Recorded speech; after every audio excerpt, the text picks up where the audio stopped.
Today I want to talk about this idea of the idiot-proof bow and then go over my bow setup, go through each of the accessories and talk about why I have selected what I have and how that benefits me in the tree stand. So this whole idea of creating a bow that's idiot-proof stems from the challenges that we face during the moment of truth. We have a lot of adrenaline running through our system. It's a really exciting time. We've got this target in front of us. It could be a doe, it could be a turkey, it could be the biggest buck of your life. Regardless, you end up with this rush that comes right before the shot. And there's a lot of things that can go wrong. We're going to go over them really quickly on the bow, but the whole idea is to keep this setup simple and to keep it foolproof. So you're reducing the number of things that can go wrong. So the whole idea is to make the bow work with you during this challenging time. All right, let's start with my bow here. I've got the RX1 and just got it at the tail end of the season. I had a chance to shoot it some. It's the Hoyt RX1. Great bow. It's the best bow that Hoyt's ever made. There's a lot of technology that went into it, but I'm not going to dive into the bow a whole lot. I just wanted to point out, what the basic chassis is that I'm working off here. The idiot-proof part, other than having a very reliable bow, comes down to the accessories that you choose and why. So my overall system for aiming, I believe, helps me during the moment of truth.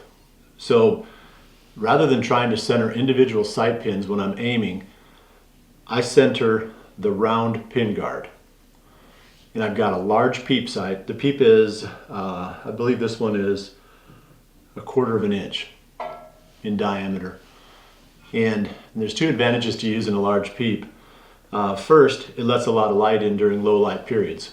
So first thing in the morning or last thing in the evening when you're trying to aim, you can have a problem just being able to see the target through a small peep.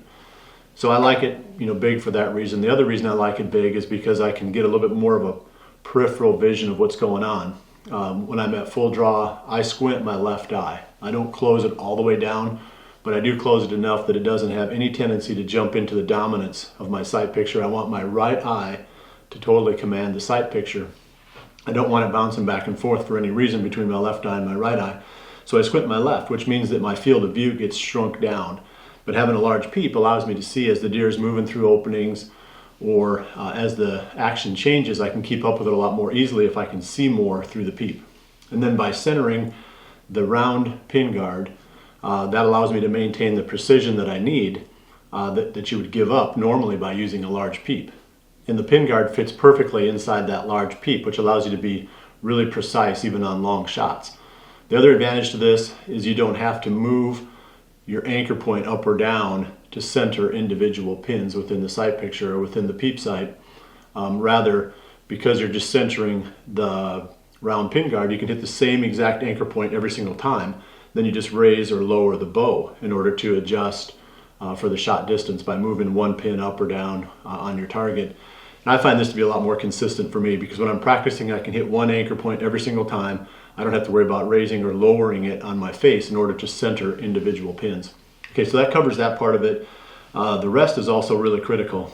I've had situations where, whether it was the wind or just being nervous in the tree stand or bumping around or trying to get around branches, that my arrow has come off the rest. And sometimes you don't notice that. And again, you're trying to make this idiot-proof so that no matter what happens in the tree, you're still going to be able to pull off an accurate shot. So I use the Fuse Ultra Rest. And it's got two prongs that come up that lock the arrow in side to side, and it's got a little carriage over the top that keeps the arrow from popping out, going out of the two prongs. So every time I hit full draw, I know that my arrow is going to be resting correctly. And that takes a lot of weight off, and it also makes it, like I said, a lot more idiot-proof. All right, so next I'm going to talk about how I attach my release aid to the string. And I've gone back and forth between attaching the release directly to the string and using a knocking loop. And I know a lot of people believe that the knocking loop is the way to go, and I'm not 100% sold on it. I'm sure it's more accurate and more tunable with most bows. But the shots that I'm taking typically aren't very long on whitetail deer. It's not like I'm hunting antelope or something like that where a 60-yard shot is pretty standard. For the type of hunting I do, a 40-yard shot would be a pretty long shot. So I don't have to be, hair-splitting accurate, but what I really need to be is quick. I need to be 100% reliable. And like I said, I mean, I've been working with this and I've got the system down pretty good. I'm using the Spot Hog Keaton release, going to the string knocking loop. Not quite as bulletproof in my mind as when you take a release aid and go right straight to the string, because you don't have to look down in order to snag the string. You can just put your release aid down, snag it or clip it onto the string and then slide it up to the arrow. With the loop, you have to take your eye off the animal that's coming in long enough to see where the loop is and then hook up with the loop. So just a little bit less, I won't say reliable, but a little bit less idiot proof when you have to go to a string knocking loop. So I'll kick it back and forth, and I may come back around at some point to attaching right straight to the string again. I use a quiver that I can take off the bow, and there's a couple reasons for that. I mean, I would probably use the same quiver even if I was hunting western game where I was stalking. It allows me to remove weight from the bow. It allows me to remove surface area from the bow. So if you've got a crosswind blowing, you just have less surface area for the wind to push against, which means that your bow is, in theory, it's not going to bounce around quite as much when you're trying to aim on a crosswind as if you have the quiver attached to the bow. I think it reduces the amount of noise that you make in the tree stand as well, moving the bow around.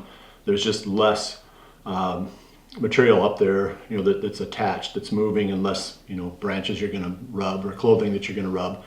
So I keep the quiver in the tree, close at hand, easy to get to if I need a second shot, which, unfortunately a few times over the years I have needed a second shot. So it's nice to have that capability of having it right close at hand, but it doesn't have to be on the bow when you're whitetail hunting to be effective. Okay, the final thing, which I think is probably the most important accessory on your bow, is your string and harness system. And everybody sort of takes that for granted. I'll say the bow manufacturers have gotten better at putting high quality strings and harnesses on their bows, but I still want to have the best that I can get my hands on. So I've been using the America's Best Bowstrings systems now for this past season, and I'll be using them again this year. You're not going to get any stretch or creep. And if your string or harness is stretched, that'll change your impact point. And you don't want any surprises. You don't want something to change at any point during the season. The other thing that you get with a really high quality custom setup like this, well, two things. It's kind of fun to be able to change the colors and get the exact colors that you want on your string and harness. Just gives you that little sense of personalization. But also you have a lot more of a stable string. So when you come back to full draw, your peep sight's going to come back exactly the same way every time. And again, you're not going to get any surprises. You don't want surprises at the moment of truth. You want everything to be simple, and you want to have as many potential problems solved before you ever get to that point. So I would say that's pretty much my whole package here. Once again, I'd say it's 25% selected for performance and 75% selected for reliability and idiot proofness.